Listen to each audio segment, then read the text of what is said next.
We're here with Freddie Roach after the Barrera-Pacquiao rematch. Freddie, how did you think the fight played out? We did pretty well. I mean, I thought we won the fight pretty handily, and it was an entertaining fight. Manny boxed better than he ever has, and we've been working on that. And it's still work in progress, though. The in and out motion and the feints were working really well in spots, but I'd like to see him a little more consistent. But okay, well, he's just getting the hang of it now. Was the early rounds looked like Barrero's movement was pretty good? Well, pretty much throughout the fight, but especially in the early rounds. Was it due to him just being an old pro, or was Manny a little lethargic early on? I think Manny started a little bit slow. I would like to see Manny start a little bit faster. I wanted him to put Barrera. I wanted him to remind Barrera of the last fight right away, put a little pressure on him. But he was a little bit lax at that because Barrera was kind of laying back and being a counterpuncher, and so they, Manny let him fight at his pace for a little while, but then I got Manny going in between rounds a little bit more as we went on. On the countdown to Pacquiao Barrera, you were saying you wanted to put pressure on him 3 minutes. After you saw that Pacquiao was having his way with him, without putting the pressure on necessarily, did you just say, this will work too? Well, no. The thing is that I just didn't want anyone to know that the style of fight we're going to try to fight. I wanted a new look, and this is what we play in the boxing, and that's what we worked on in training camp. And obviously, the feints work really well and stuff like that. And he was really getting Barrera reaching.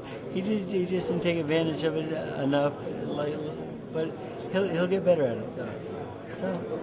Pacquiao mentioned moving to 135. Now, is that something that you would like to see happen, or would you actually rather he stay at 130? I mean, he's a very muscular build guy, so it might be in him. 35, I think there's guys out there he can beat at that division. There's some guys maybe I would stay away from because maybe too strong possibly, but there's some guys out there. He told me he'd like to win that 35 title against Diaz possibly. That's definitely a fight. Casamayor is definitely a fight I would take. But the thing is, I think we'll stay between 35 and 30, because there's some big fights at 30 right now. Oh, absolutely. I want to see the Guzman-Soto fight. The winner of that is a big challenge. Obviously the big puncher from I think he's from Mexico, but Valero, is it? We could fight him, but that has to be out of the country or something like that, because you can't fight here. But there's some big fights at 130, though, I think. Or, possibly if Manny moves to 35, though, they might all follow suit. So. That's true. He's pretty much the cash cow around that division. Everybody wants to fight Manny. Yeah, the thing is, that's the guy you're going to make the most money with. So we'll see. If we're effective at 35 and he can stay strong and keep his punch at that weight, maybe that's where we'll be. Because he's starting to struggle to make 30 a little bit. It wasn't a problem in the past, but for this fight, we're light coming in, of course, because it was so hot in the Philippines, and then but the last 2 weeks here, he get a little more difficult.